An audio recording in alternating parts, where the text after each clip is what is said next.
કોઈ તને રામ કહે, કોઈ તને શ્યામ કહે.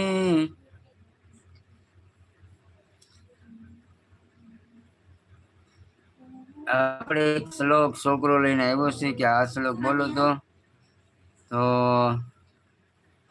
ચાલો આપણે એ શ્લોક બોલી નાખીએ. હે પ્રભુ, તું મને અસત્યોમાંથી સત્યમાં લઈ જા. અજ્ઞાની રૂપી અંધકારમાંથી જ્ઞાન રૂપીમાંથી પ્રકાશમાં લઈ જા. મૃત્યુમાંથી અમરતામાં